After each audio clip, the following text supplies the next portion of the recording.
Jack Harper wiped the sweat from his brow as he tightened the last bolt on an old pickup truck. The sun was setting over the small town of Maplewood, Ohio, casting long shadows across the cracked pavement of his garage. It wasn't much, a couple of rusty tools, a few oil-stained rags, and a radio that crackled with static. But it was home.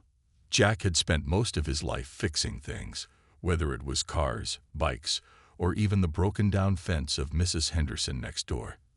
People in town liked him. He was quiet, dependable, and always willing to lend a hand. But there was something about Jack that no one could quite explain. Some said he was stronger than any man they'd ever met. Others joked that he could lift a car if he really wanted to. His girlfriend, Lily Carter, teased him about it all the time. "You're like some kind of superhero," she'd say with a laugh. But Jack never paid much attention to those comments. To him, he was just an ordinary guy trying to make ends meet.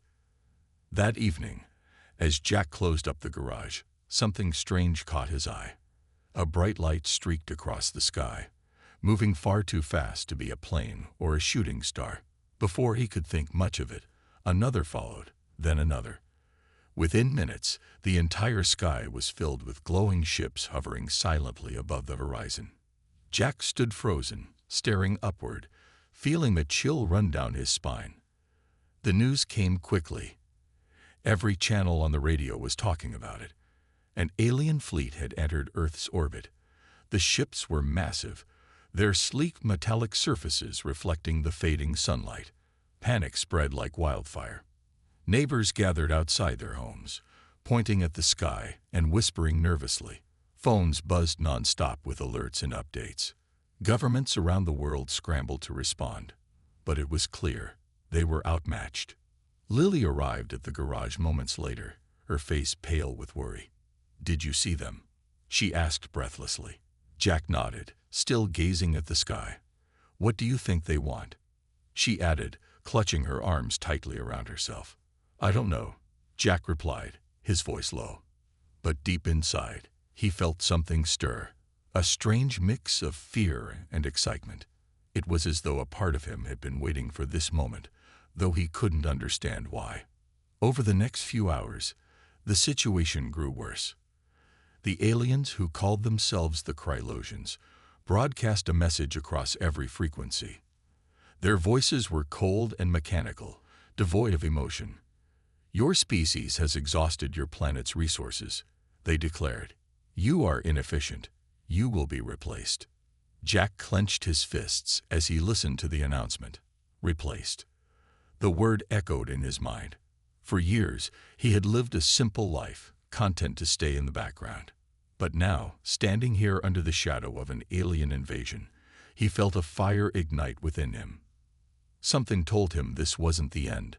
It was the start of something bigger. Lily noticed the change in him immediately. His posture straightened, his jaw tightened, and his eyes seemed sharper somehow. "Are you okay?" she asked cautiously. "I'm fine," Jack said, though he didn't sound convinced.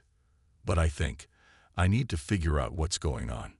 As the night wore on, Jack couldn't shake the feeling that he was being called to do something extraordinary. Images flashed through his mind. Visions of battles fought among the stars, of towering machines and blazing lights. In one fleeting moment, he heard a voice, soft but commanding. "You were made for this," it whispered. Jack shook his head, trying to dismiss the thoughts. Maybe it was stress. Maybe it was exhaustion. Or maybe, just maybe, there was more to him than anyone, including himself, had ever realized. Whatever it was, one thing was certain. The days ahead would change everything. And Jack Harper, the quiet mechanic from Maplewood, might just hold the key to humanity's survival. The next morning, Jack woke up earlier than usual. The sky was still dark, but the faint glow of dawn was beginning to creep over the horizon. He sat on the edge of his bed, staring at his hands. They looked normal enough, calloused from years of working with tools, but there was something different about them now. He could feel it in the way they tingled, as though energy coursed beneath his skin. Last night's visions lingered in his mind, vivid and unsettling. He couldn't shake the feeling that he was meant for something greater, though he had no idea what that meant. Lily was already awake when he entered the kitchen. She handed him a cup of coffee without saying a word. Her expression was tense, her eyes darting toward the window every few seconds. Outside, people were gathered in small groups, whispering anxiously about the alien fleet still hovering above Earth. The Krylosians hadn't made another announcement yet, but their presence alone was enough to keep everyone on edge. "You've been acting weird," Lily said finally, breaking the silence. "What's going on with you?" Jack hesitated. How could he explain what he barely understood himself? "I don't know," he admitted, "but I think I need answers." Lily frowned. "Answers about what?" "About me." Jack glanced down at his hands again. "There's something I'm not telling you. Something I didn't even know until last night." Before Lily could press further, the sound of engines roared overhead. Both of them rushed outside to see military vehicles speeding down Main Street. Soldiers in full gear moved quickly, setting up barricades and directing civilians indoors. A loudspeaker blared instructions: "Stay calm and remain inside your homes. This is a precautionary measure." Jack watched as soldiers secured the area, his heart pounding. He felt an inexplicable pull, a desire to step forward and do something, anything, to help. But what could he possibly do against an alien invasion? As if sensing his turmoil, Lily grabbed his arm. "Whatever it is, we'll figure it out together," she said firmly. "You're not alone in this." Her words gave him strength, but Jack knew he couldn't stay in Maplewood. Not now. If he wanted answers, he needed to find someone who might have them. That someone was his uncle, Daniel Hayes, a man Jack hadn't seen in years. Daniel lived far away, in a secluded cabin deep in the mountains. Growing up, Jack had heard rumors that his uncle worked on secret projects for the government, though Daniel never confirmed or denied them. Now those rumors felt more important than ever. "I need to go," Jack told Lily. "To my uncle's place." She stared at him, wide-eyed. "Are you serious? You can't just leave right now. It's dangerous out there." "I have to," Jack insisted. "If there's anyone who knows why I'm feeling this way, it's him." After some persuasion, Lily agreed to drive him to the train station. Along the way, she peppered him with questions, but Jack kept his answers vague. He didn't want to worry her more than necessary. When they arrived, Lily hugged him tightly. "Promise me you'll come back," she whispered. "I promise," Jack replied, though he wasn't sure he believed it himself. The journey to Daniel's cabin was long and nerve-wracking. News reports painted a grim picture. Cities around the world were being evacuated, and sightings of Krylosian drones were becoming more frequent. By the time Jack reached the mountains, his nerves were frayed. He found Daniel chopping wood outside his cabin, looking much older than Jack remembered. "Jack," Daniel said, lowering his axe. "What are you doing here?" "I need to know the truth," Jack said, stepping closer. "About me." Daniel sighed heavily, his shoulders sagging. For a moment, he looked like he might refuse. Then he nodded and gestured for Jack to follow him inside. As they sat by the fire, Daniel began to speak, revealing secrets that would change Jack's life forever, and set him on a path he could never have imagined. Inside the cabin, Daniel Hayes sat across from Jack, his weathered face lined with worry. The fire crackled softly in the background, casting flickering shadows on the wooden walls. For a long moment, Daniel didn't say anything. He just stared at Jack, as if trying to decide how much he should reveal. Finally, he leaned forward, resting his elbows on his knees. "You're not like other people, Jack," Daniel began slowly. "You were part of something experimental, something I helped create." Jack frowned, his heart pounding. "What do you mean?" Daniel sighed and rubbed his temples. "Years ago, the government started a secret program. They wanted to enhance human abilities, make soldiers stronger, faster, smarter. You were one of the first test subjects." Jack's mind raced. Test subjects. What are you talking about? I don't remember any of that.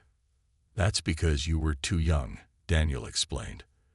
They chose infants for the program, thinking it would be easier to integrate the changes into your biology. You were injected with nanotechnology designed to repair injuries, boost physical capabilities, and even adapt to new threats. But the project was shut down after a few years. Too many ethical concerns. We thought the nanotech had deactivated, but clearly, his voice trailed off as he gestured toward Jack. Jack felt a lump form in his throat. So what you're saying is, I'm some kind of experiment. In a way, yes, Daniel admitted. But you're more than that. You're proof that humanity can evolve, that we're capable of greatness. Those visions you've been having, they're memories stored in your subconscious by the nanotech. It's waking up, responding to the threat of the Krylosians. Before Jack could respond, a loud buzzing sound filled the air. Both men turned toward the window, where 3 sleek drones hovered outside. Their metallic surfaces gleamed ominously in the moonlight, and red lights blinked rhythmically along their frames.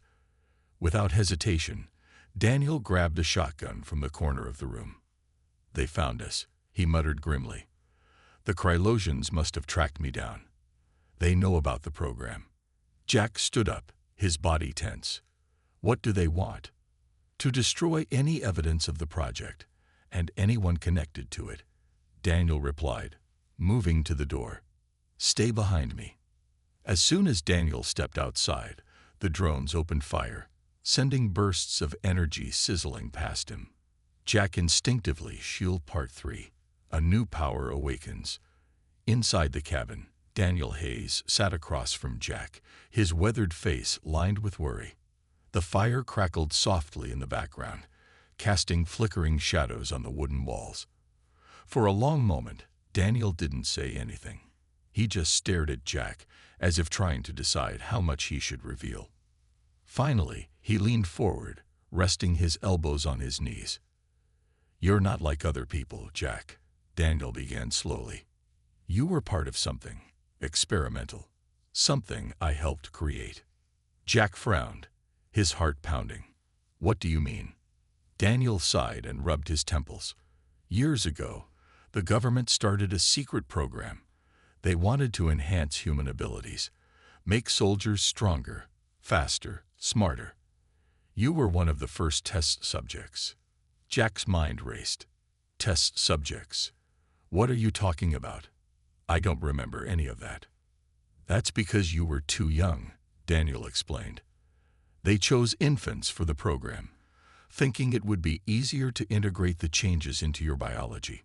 You were injected with nanotechnology designed to repair injuries, boost physical capabilities, and even adapt to new threats. But the project was shut down after a few years. Too many ethical concerns. We thought the nanotech had deactivated, but clearly, his voice trailed off as he gestured toward Jack. Jack felt a lump form in his throat. So what you're saying is, I'm some kind of experiment. In a way, yes, Daniel admitted, but you're more than that. You're proof that humanity can evolve, that we're capable of greatness. Those visions you've been having, they're memories stored in your subconscious by the nanotech. It's waking up, responding to the threat of the Krylosians. Before Jack could respond, a loud buzzing sound filled the air. Both men turned toward the window, where 3 sleek drones hovered outside. Their metallic surfaces gleamed ominously in the moonlight, and red lights blinked rhythmically along their frames. Without hesitation, Daniel grabbed a shotgun from the corner of the room. They found us, he muttered grimly. The Krylosians must have tracked me down. They know about the program. Jack stood up, his body tense. What do they want? To destroy any evidence of the project, and anyone connected to it, Daniel replied, moving to the door. Stay behind me. As soon as Daniel stepped outside, the drones opened fire, sending bursts of energy sizzling past him. Jack instinctively shielded his uncle, feeling an unfamiliar surge of strength course through him. When one of the drones aimed directly at Daniel, Jack reacted without thinking. He lunged forward, grabbing the drone midair with both hands. To his astonishment, he crushed its metal frame as easily as if it were made of paper. "What the?" Jack gasped, staring at his hands. They trembled slightly, but there was no denying what he had just done. Daniel looked equally shocked. "The nanotech. It's fully active now. You're stronger than I ever imagined." Another drone fired, forcing Jack to dive out of the way. This time, however, he moved with incredible speed, dodging the attack effortlessly. His senses seemed sharper, his reflexes lightning fast. As the third drone approached, Jack leaped into the air, delivering a powerful kick that sent it crashing into a tree. Sparks flew as the machine exploded on impact. Breathing heavily, Jack turned to Daniel. "Is this what I'm supposed to do? Fight them?" Daniel nodded, though his expression was grim. "If you're going to protect Earth, you'll need to learn how to control these abilities. And fast." For the first time, Jack felt a glimmer of hope. He wasn't just an ordinary man anymore. He was something more, something capable of standing against the Krylosians. But as he gazed at the wreckage of the drones, he knew this was only the beginning. The real battle lay ahead. The news of Jack's encounter with the Krylosian drones spread quickly, though not through official channels. Someone in a nearby town had filmed the skirmish from a safe distance and uploaded it to the internet. Within hours, grainy footage of Jack crushing a drone and leaping with superhuman agility was circulating across social media. People were stunned.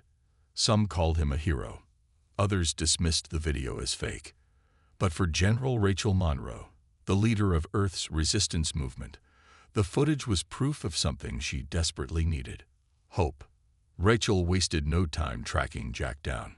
She sent a small team of soldiers to Daniel's cabin, arriving just as dawn broke over the mountains. Jack and Daniel were sitting by the fire, discussing what to do next, when they heard the rumble of approaching vehicles. Jack tensed, ready to fight. But Daniel held up a hand. "Wait," he said. "Let's see who it is." Moments later, 4 armored trucks pulled into the clearing outside the cabin. Soldiers poured out, their weapons trained on the entrance. From one of the trucks stepped a tall woman with sharp features and piercing gray eyes. Her uniform was immaculate, her posture commanding.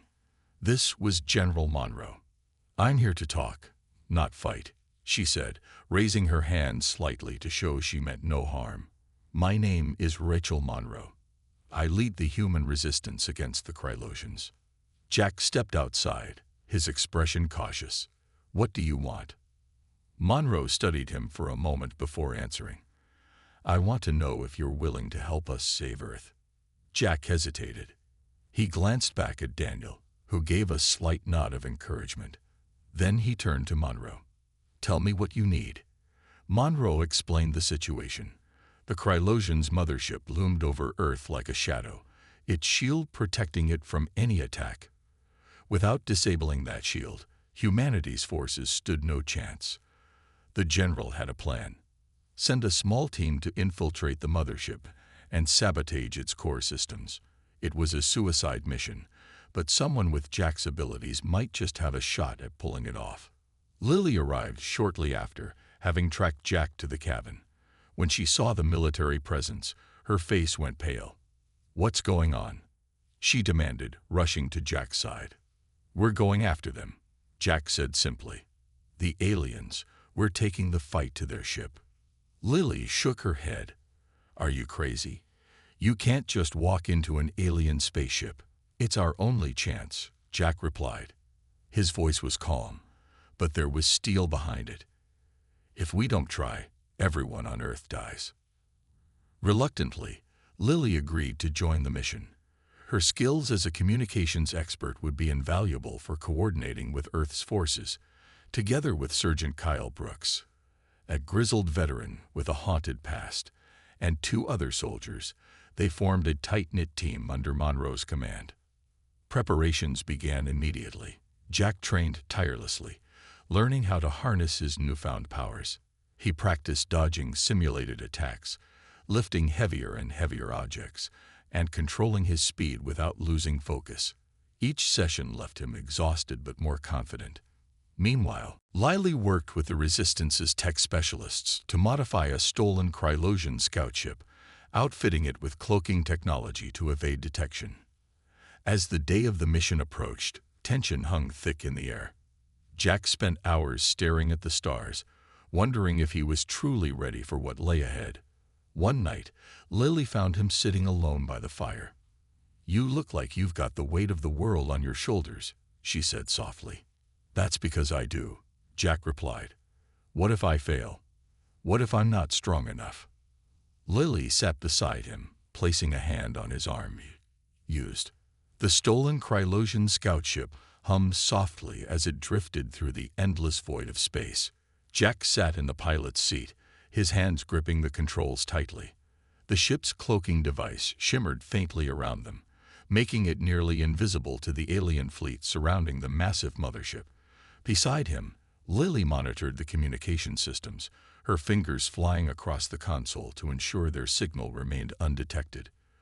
Behind them, Sergeant Kyle Brooks and the two other soldiers, Corporal Emma Ward and Private Ryan Cole, checked their weapons one last time. "All right, team," Jack said, his voice steady despite the knot of fear in his stomach. "This is it.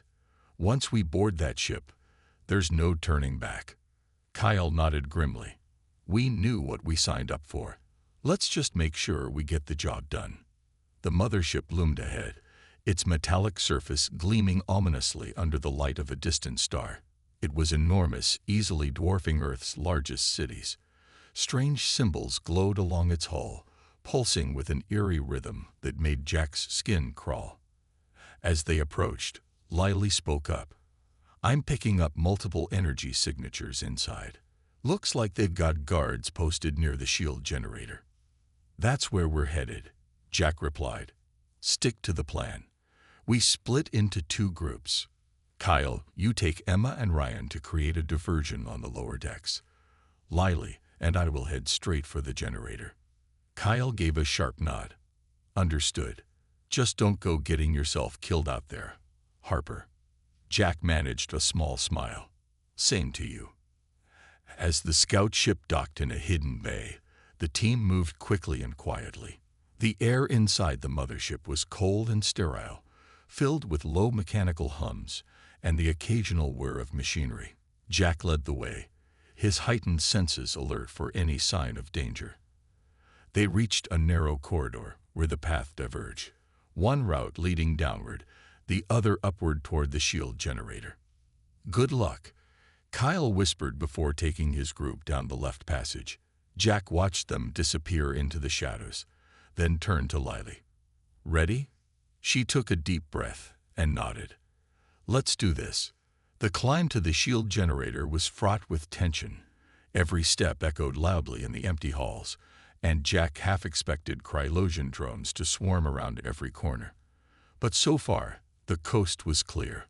Along the way, they encountered strange pods lined against the walls, each containing what looked like a dormant alien soldier. Jack shuddered at the sight. Whatever these creatures were, they weren't fully alive. Not anymore. Finally, they reached the chamber housing the shield generator. The room was vast, filled with towering machines that pulsed with blue energy. In the center stood a massive core, crackling with power. Lily immediately set to work, connecting her device to the main console. "I need a few minutes," she said, her brow furrowed in concentration. Jack stood guard, scanning the entrances. A sudden noise caught his attention, a soft clanking sound growing louder. He turned just in time to see a squad of Krylosian drones entering the room. Their red eyes locked onto him, and they opened fire without hesitation. "Lily, hurry!" Jack shouted, diving behind a console as blasts of energy sizzled past him. He retaliated by throwing chunks of debris with incredible force, smashing several drones to pieces. More kept coming, their relentless advance forcing him to push deeper into the chamber. Lily worked faster, sweat dripping from her forehead. "Almost there," she called out. Jack felt a surge of adrenaline as he fought back. His strength and speed seemed to grow with each passing second, fueled by sheer determination. He leaped over a fallen drone, grabbed another by its legs, and swung it like a weapon, sending shards of metal flying in all directions. Despite the chaos, he couldn't help but marvel at how natural it felt to move like this, to fight like this. Finally, Lily cried out, "Got it. The shield is down." Before Jack could respond, a massive explosion rocked the ship. Kyle's diversion had worked. The lower decks were in flames, drawing most of the Krylosian forces away from the generator. But the damage to the ship was extensive, and alarms blared throughout the corridors. "We need to get out of here. Now," Jack yelled, grabbing Lily's hand. They ran as fast as they could, dodging falling debris and bursts of energy. The ship groaned around them, its systems failing under the strain. Reaching the docking bay, they found Kyle and the others waiting anxiously by the scout ship. "Go, go, go," Kyle shouted as they scrambled aboard. As the ship detached from the mothership, Jack glanced back at the crumbling structure. For the first time since the invasion began, he allowed himself a flicker of hope. The shield was down, and Earth's forces now had a fighting chance. But the hardest part was yet to come, and Jack knew the battle was far from over. The scout ship raced back toward Earth, its engines roaring as it broke free from the chaos of the damaged mothership. Inside, the team sat in tense silence, their bodies battered but alive. Jack stared out the viewport, watching as the alien fleet began to stir. Without the shield protecting the mothership, Earth's remaining forces launched a coordinated attack. Explosions lit up the darkness of space, sending shockwaves through the void. "We did it," Lily whispered, her voice trembling with exhaustion and relief. "We actually did it." "For now," Kyle added grimly. "But we're not out of this yet." Jack nodded, his jaw tight. He knew Kyle was right. The battle wasn't over. It had only just begun. As they approached Earth's atmosphere, the Resistance Command Center came into view, the sprawling underground bunker hidden beneath miles of rock. General Monroe greeted them personally, her expression unreadable. "You took down the shield," she said, her tone clipped. "Good work, but the Krylosians are regrouping. Their commander, Vorthak, is still alive. If we don't finish this now, they'll rebuild and come back stronger." Jack felt a chill run down his spine. "What do you want us to do?" Monroe crossed her arms. "Vorthak is holed up in the central chamber of the mothership. You need to go back in and take him out. Permanently." The room fell silent. Everyone knew what that meant. Another suicide mission.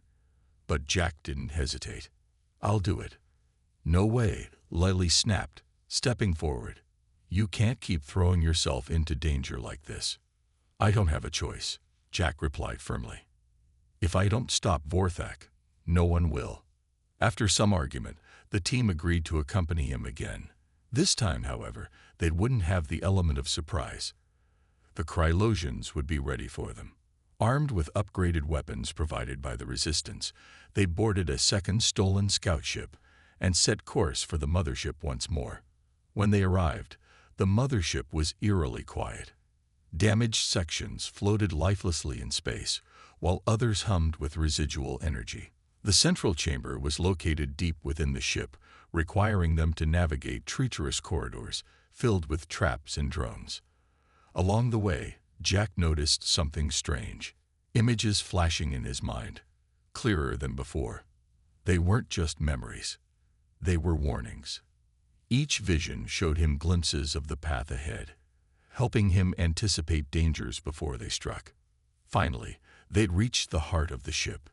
The doors slid open to reveal a massive throne-like structure surrounded by glowing panels. Seated atop it was Vorthak, the Krylosian commander. His body was a mix of organic tissue and machine, his eyes glowing an icy blue. He regarded Jack with cold curiosity. "So, you are the human who dares challenge me," Vorthak said, his voice low and mechanical. "Impressive. Few of your kind possess such strength." Jack stepped forward, his fists clenched. "Your war ends here." Vorthak chuckled, standing slowly. "You misunderstand, human. This is not war. It is evolution. Your species clings to weakness, to emotion. We have transcended such flaws. As they circled each other, Jack realized something about the Krylosians. They weren't born as machines. They had chosen this path, sacrificing their humanity to survive. It made him sick. He thought of all the people on Earth fighting to protect their homes, their families. That was real strength, not cold logic or survival at any cost. When Vorthak lunged at him, Jack reacted instantly. The fight was brutal, each blow shaking the very foundation of the chamber. Sparks flew as metal clashed against flesh, and Jack pushed himself harder than ever before. With every punch, every dodge, he drew on everything he'd learned, everything he believed in. Finally, seizing an opening, Jack delivered a devastating blow that sent Vorthak crashing to the ground. The alien commander struggled to rise, his body sparking and smoking. For a moment, their eyes met. "You may win this battle," Vorthak rasped, "but the stars hold many threats. Are you prepared to face them all?" Jack didn't answer. Instead, he turned away, focusing on the task at hand. There would be time to think about the future later. Right now, Earth needed him. With Vorthak defeated, Jack turned his attention to the final phase of the mission. The central chamber was already unstable, its systems failing after the intense battle. Warning lights flashed everywhere, and the hum of machinery grew louder, signaling an imminent collapse. Jack knew they had only minutes before the entire mothership would explode. "We need to overload the core reactor," he said, glancing at Lily. "It's the only way to destroy this thing for good." Lily nodded, her face pale but determined. "I'll set it up. Just give me a minute." As she worked on the reactor controls, Kyle and the others stood guard, keeping watch for any remaining Krylosian forces. But the ship was eerily silent now, as if even the drones had abandoned it. Jack stayed close to Lily, ready to protect her at a moment's notice. His body ached from the fight with Vorthak, but adrenaline kept him moving. "Almost done," Lily muttered, her fingers flying over the console. Suddenly, the ground shook violently, nearly knocking her off her feet. Jack caught her just in time. "Hurry," he urged, helping her steady herself. "I'm trying." She snapped, though there was no anger in her voice, only fear. A few seconds later, she let out a sharp breath. "Got it. The reactor's set to overload. We've got less than 2 minutes to get out of here." Jack grabbed her hand. "Let's move." They sprinted through the crumbling corridors, dodging falling debris and bursts of sparks. The air grew hotter with each step, and the walls groaned under the strain of the impending explosion. Behind them, the sound of collapsing structures echoed like thunder. "Kyle, where are you?" Jack shouted into his communicator. "We're at the docking bay." Kyle replied, his voice crackling. "Get your asses here fast. The ship's falling apart." Reaching the scout ship, Jack helped Lily climb aboard before turning back to make sure everyone else was safe. Corporal Emma Ward and Private Ryan Cole were already inside, their faces streaked with soot and sweat. Kyle stood by the hatch, waiting for Jack. "Go," Jack yelled, leaping onto the ship just as Kyle hit the controls to seal the door. The engines roared to life, and the scout ship shot forward, racing toward the exit. Behind them, the mothership erupted in a blinding flash of light. The shockwave rocked the scout ship, sending it spinning wildly for a moment. Inside, the team clung to whatever they could find, shouting over the chaos. Slowly, the ship stabilized, and they emerged into the vast emptiness of space, watching as the remnants of the alien fleet drifted away, powerless without their commander. For a long moment, no one spoke. They simply stared at the wreckage, letting the weight of what they'd accomplished sink in. Earth was safe. For now. Lily broke the silence first. "We did it," she whispered, tears streaming down her face. "We actually did it." Jack leaned back in his seat, closing his eyes. His body felt heavy, every muscle screaming in protest. But beneath the exhaustion, there was a sense of peace, a quiet certainty that he had done the right thing. He thought about all the lives saved, all the futures still possible because of what they'd risked. When they landed back at the resistance bunker, they were greeted as heroes. General Monroe saluted Jack personally, her expression one of rare gratitude. "You've given humanity a fighting chance," she said. "Don't waste it." In the days that followed, Jack tried to return to some semblance of normalcy. He visited Daniel, who hugged him tightly, and told him how proud he was. He spent hours talking with Lily, sharing stories of their childhoods, and dreaming about what came next. But Jack couldn't shake the feeling that this wasn't the end. Vorthex's words lingered in his mind. Asterisk, the stars hold many threats, asterisk. One night, as he stood outside the garage in Maplewood, staring up at the sky, Jack made a silent vow. If the universe had more challenges waiting for him, he would face them head-on. He wasn't just a mechanic anymore, or even just Earth's mightiest human. He was something greater, something meant to stand between humanity and the unknown. And he was ready. Months passed, and life on Earth began to heal. The scars of the invasion were still visible: shattered cities, empty neighborhoods, and memorials for those who had lost their lives. But there was hope in the air. People worked together to rebuild, united by the knowledge that they had faced an impossible enemy and survived. Jack Harper became a symbol of that resilience, though he never sought fame or recognition. To him, he was just a man who had done what needed to be done. Lily stayed by his side throughout it all, helping him adjust to his new reality. She often teased him about being Earth's mightiest human, but her jokes carried a note of pride. "You saved us, Jack," she would say when they sat together under the stars. "Don't ever forget that." But Jack couldn't forget, not because of the praise, but because of the questions that lingered in his mind. Vorthex's warning about the stars haunted him. What else was out there? Were the Krylosians truly gone, or were they just one piece of a larger puzzle? He didn't have answers, but he knew one thing for certain: humanity couldn't afford to be unprepared. With Lily's encouragement, Jack reached out to General Monroe and offered to help train others. Using what he'd learned during the invasion, he taught soldiers how to fight smarter, faster, and stronger. He also worked with scientists to understand the nanotechnology within him, hoping to unlock its full potential, not just for himself, but for anyone willing to defend Earth. Daniel joined them occasionally, sharing insights from his days working on the secret program. Together, they made progress, though Jack often felt like they were racing against time. The universe was vast, and he knew Earth couldn't rely on luck forever. One evening, as Jack stood on a hill overlooking Maplewood, he noticed something strange in the sky. A faint light pulsed rhythmically, almost like a signal. At first, he thought it might be a satellite or debris from the destroyed mothership. But as he focused on it, he realized it was moving, slowly drifting closer to Earth. "Lily," he called, pointing upward. "Do you see that?" She squinted at the light, then grabbed her phone to check local news reports. Nothing unusual appeared on the radar, which only deepened Jack's unease. "What do you think it is?" she asked quietly. "I don't know," Jack admitted, "but I'm going to find out." The next day, Jack packed a bag and said goodbye to Lily. "You'll come back, right?" she asked, her voice trembling slightly. "Of course," he promised. "This isn't goodbye, it's just unfinished business." With Daniel's help, Jack tracked the signal to a remote stretch of desert.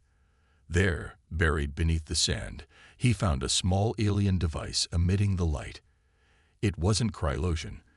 Its design was completely different, sleeker and more intricate. As Jack touched it, a surge of energy coursed through him, filling his mind with images of distant planets, advanced civilizations, and battles fought among the stars. For a moment, he felt overwhelmed. Then, clarity washed over him. This wasn't just a message, it was an invitation. Someone, or something, was reaching out, offering Earth a chance to join the wider universe. Whether it was friend or foe, Jack couldn't tell yet, But he knew one thing. Humanity's story was far from over. As he stood there, holding the device, Jack smiled faintly. Whatever challenges lay ahead, he was ready to face them, not just for himself, but for everyone who called Earth home. The quiet mechanic from Ohio had become so much more than anyone could have imagined, and his journey was only beginning.